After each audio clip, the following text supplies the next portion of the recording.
Takže dobrý deň, ja sa volám Magda Kmeďková, zastupujem tú filmárskú dvojicu Roman Hraník, Magda Kmeďková. My robíme na autorských filmoch dokumentárnych, ktoré sa venujú rómskej tematike.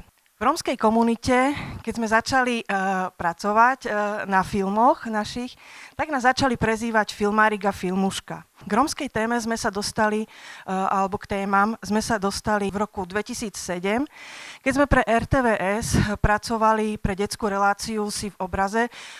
My hneď po škole sme začali totižto pracovať ako televizácii. A v tejto detskej relácii Si v obraze to bola publicistická relácia, ktorá pracovala s publicistickými príspevkami, ktoré mali rozprávať príbehy o deťoch a mladých. A my sme si povedali, že by bolo dobré nielen o majoritných príbehoch rozprávať, ale teda aj o rómskych. Takže začali sme vyhľadávať mladých ľudí rómskych, s ktorými sme začali natáčať túto publicistickú reláciu. V roku 2010, na základe toho, ako sme natáčali do tejto televíznej relácie, nás oslovili Divé maky a požiadali nás, aby sme natočili film o ich letnej akadémii. Vznikol hodinový dokumentárny film 7 dní s divými makmi, kde mapujeme vývoj predstavenia alebo toho cigánskeho bašávelu.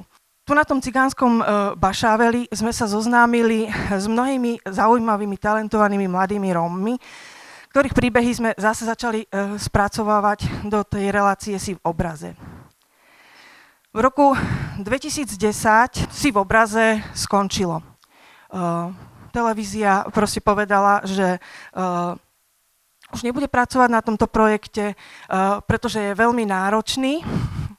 Ale my sme si tieto príbehy ponechali a ďalej sme časozberne sledovali teraz už iba tie rómske deti. Od toho roku 2007 až do dnes tú rómsku mládež, dnes už, vtedy to boli deti, sledujeme.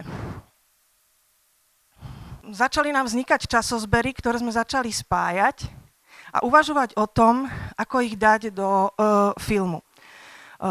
Vzhľadom k tomu, že televízia nemala veľký záujem o takéto projekty financovať ich, keďže sú časozberné, hej, čiže treba dlhší čas, aby sme videli vývoj toho príbehu životného, toho dieťaťa.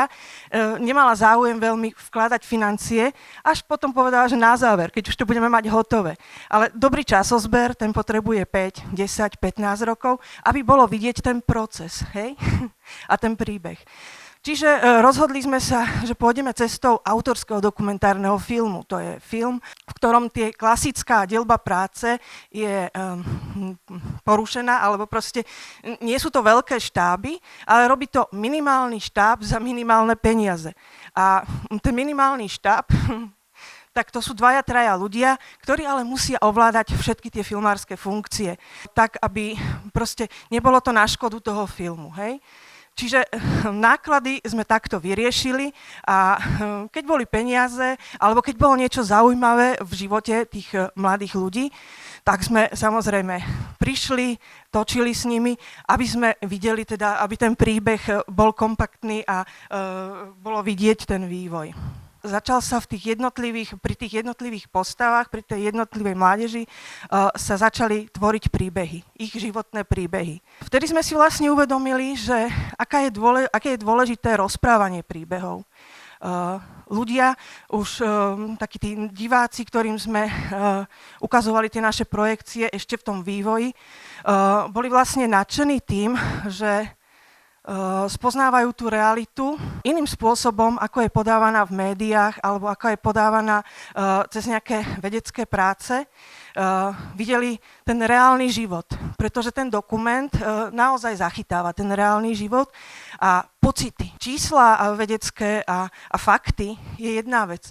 Ale keď ich chceme predstaviť ľuďom, tak ten storytelling je veľmi, veľmi vhodný, pretože cez ten príbeh a cez emóciu toho príbehu zrazu tých ľudí ako keby dostávame do tej problematiky. A tú problematiku im vieme vysvetliť cez tú emóciu a cez ten príbeh. Takže začali sme cieľene sa zaoberať storytellingovou metódou pri tých našich časozberoch a pri tejto našej tvorbe. Výsledkom bol projekt Deti milénia.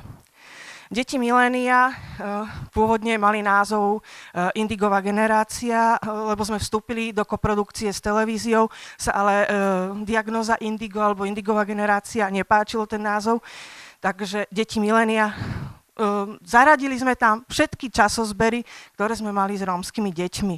Mali sme zozbieraných 15 príbehov rómskych detí a mládeže. Žiaľ, do prvého cyklu sa zmestili iba 2, ostatní boli z majority a ďalší cyklus už televízia nepodpísala.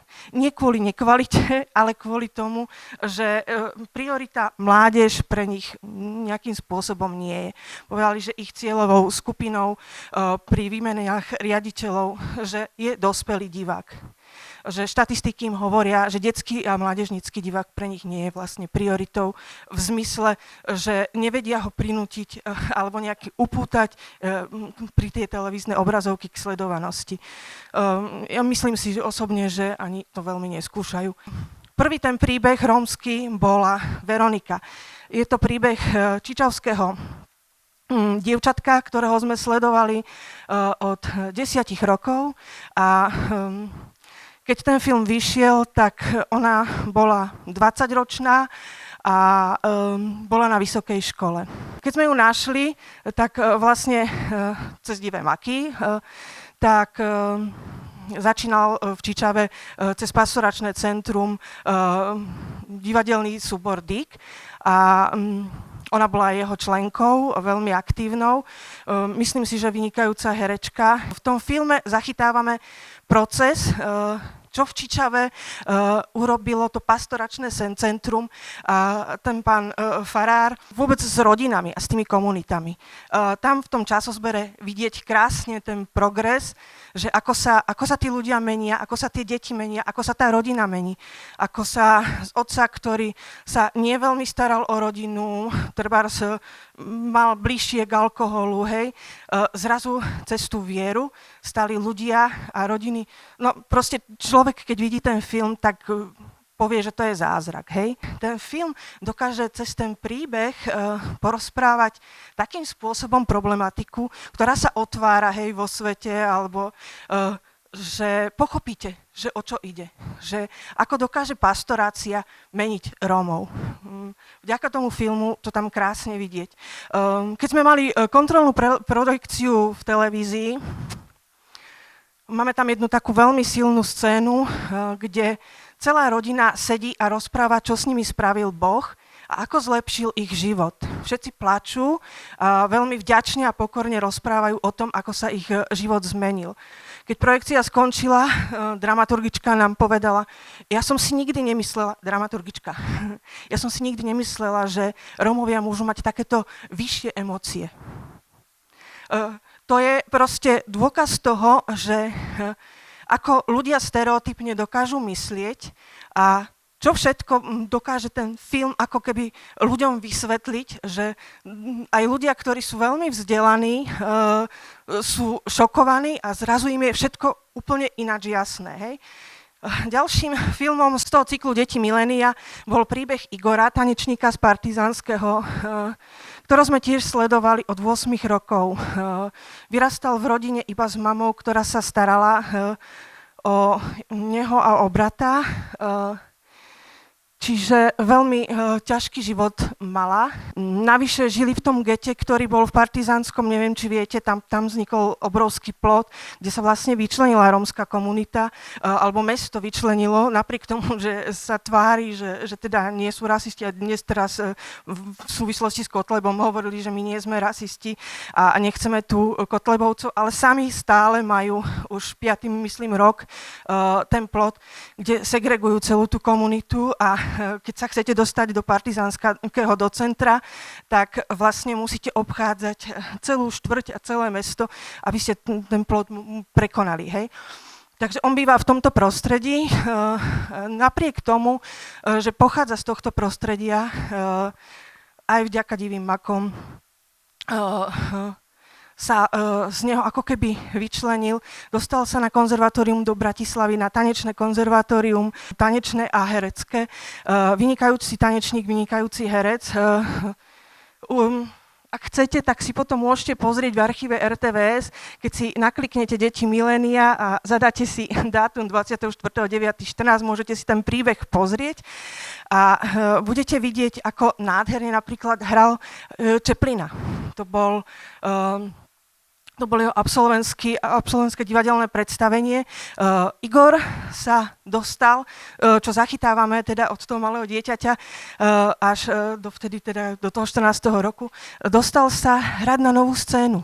Ten proces a ten vývoj jeho a proste tej jeho práce a tej usilovnosti je tam zachytený a vidno, že keď chce, tak sa dá, hej. Ešte máme čas? Posledných 5 minút a ešte som neprešla, ešte sme na začiatku. Po cykle Deti milénia, keď televízia vlastne nepodpísala ďalšie pokračovanie toho cyklu, aj vzhľadom k tomu, že z 10 nových príbehov z toho druhého cyklu sme mali 7 Rómov, tak vlastne nepodpísali. Povedali, že to nikoho nebude proste zaujímať. Tak sme si uvedomili, že musíme hľadať iné cesty, ako rozprávať naše príbehy a to cez spoluprácu s ďalšími organizáciami, ktoré sa venujú týmto témam. Založili sme občianske združenie Zdieľanie OZ a začali sme na tom pracovať. Naším prvým výsledkom práce bola online živá knižnica, pri ktorej sme stáli ako filmári. Jej autorka alebo idová mama je Žanet Motlová.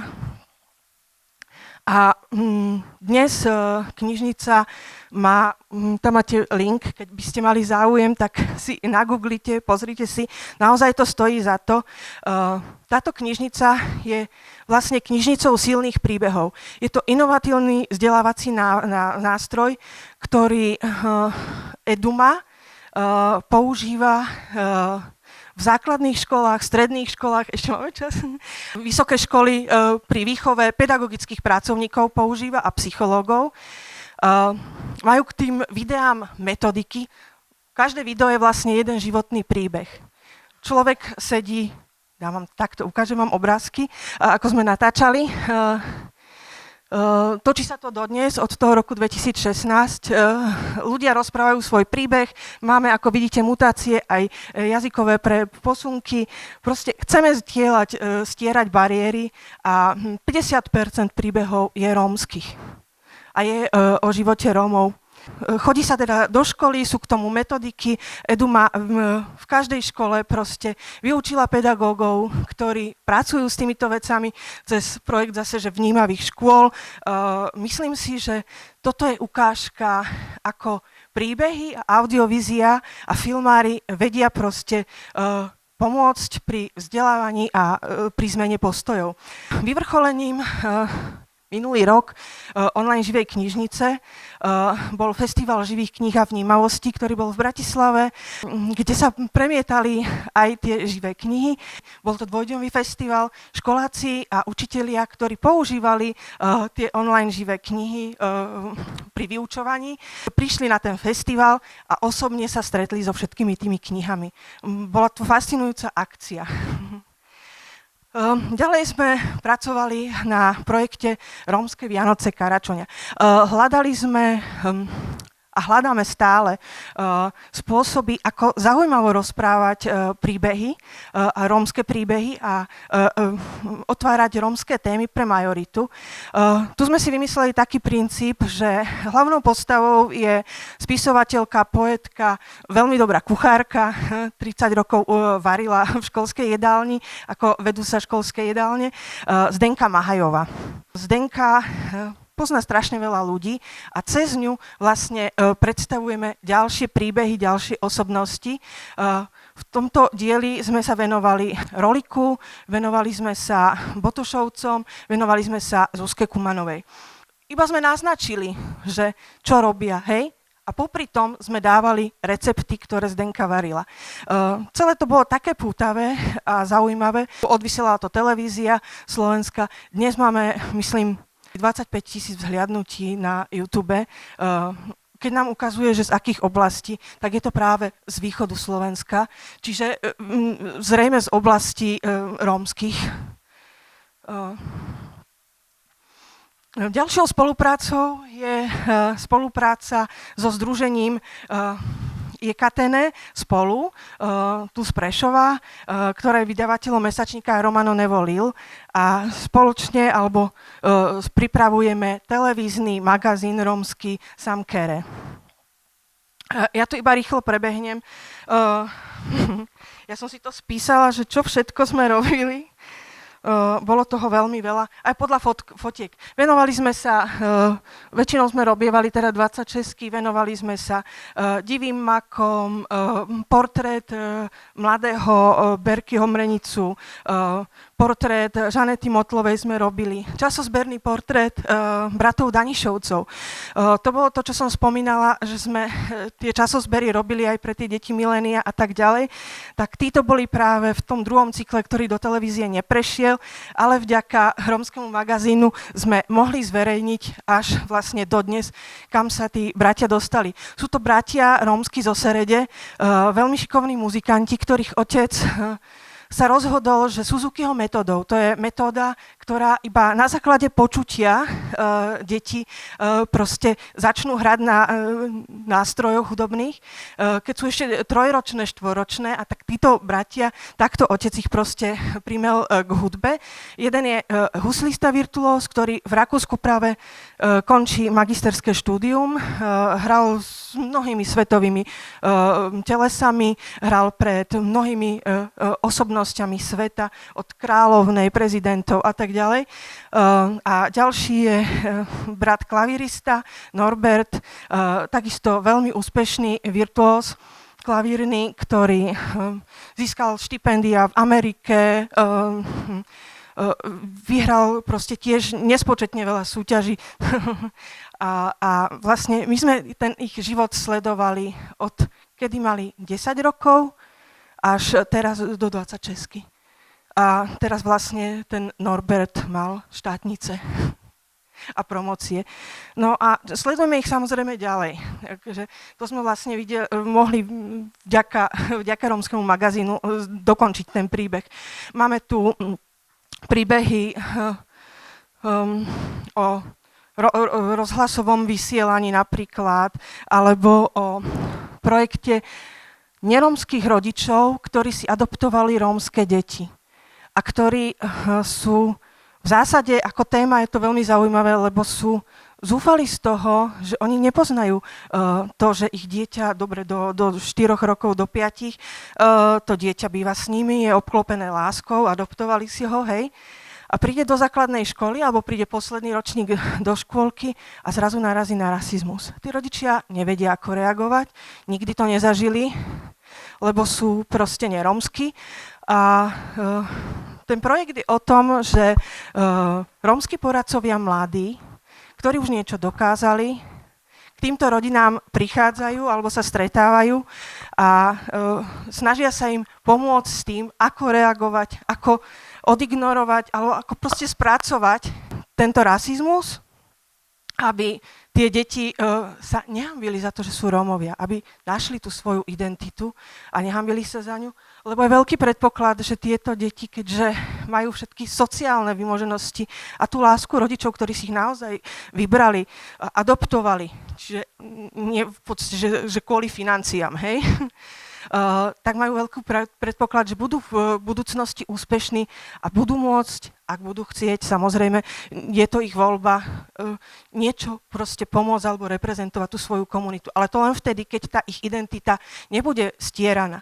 A títo nerómski rodičia, ktorí sú v tom projekte, tak sú neskutočne zapálení preto, aby tým svojim deťom ukázali tú rómsku kultúru. A práve preto je veľmi super, že tí Rómovia, tí mladí poradcovia im vlastne takto pomáhajú.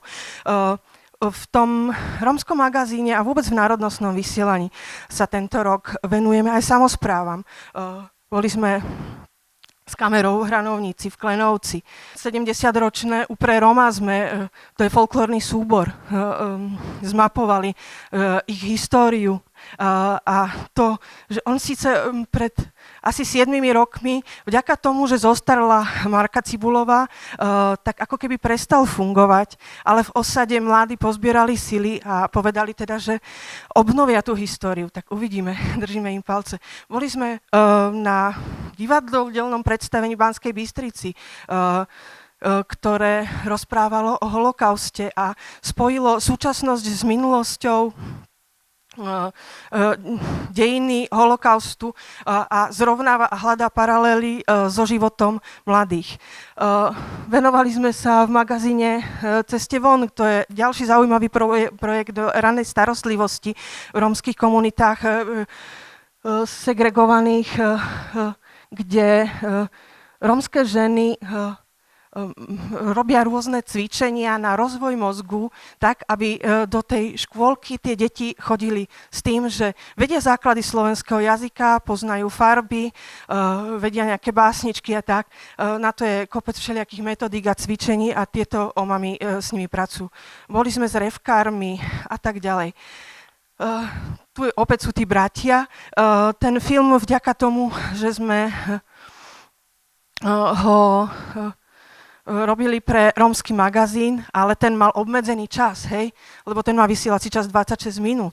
Tak my sme ešte vlastne v rámci tých časozberov dostrihali 40-ku, takže aby to bolo. Ďalším pokračovaním tej Zdenky bol film Ala Zdenka 2 a vďaka tomu projektu vyšlo 9 receptov rómskych jedál, ktoré sme natočili.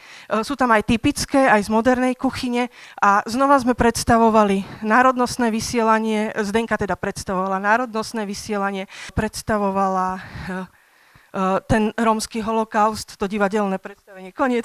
Dobre. Takže ja už to iba ukončím. Proste je toho strašne veľa, čo robíme. Robili sme Mrenica, pripravujeme cyklus dokumentárnych filmov Vnímavý pre zraniteľných, Cestu von, úplne veľký hodinový film. Robíme Kvalitu života, kde rómske deti a mládež nám rozprávajú o chudobe a o tom, ako by zlepšiť sa dal život, keďže sa bude pripravovať nový národný program práce s mládežou, tak práve s týmto by sme chceli prispäť aj tým filmom, aj celým tým projektom k tomu, aby boli výstupy a aby kompetentní videli, že čo mladých trápi, mladých Rómov. Hej? Pripravujeme momentálne Rómovia 30 rokov po nežnej revolúcii, kde veľké osobnosti vtedajšieho života spomínajú na to, čo sa deje. A teraz, čo s tými filmami? Myslím si, že je strašne dôležitá spolupráca organizácií navzájom. Proste sieťovanie.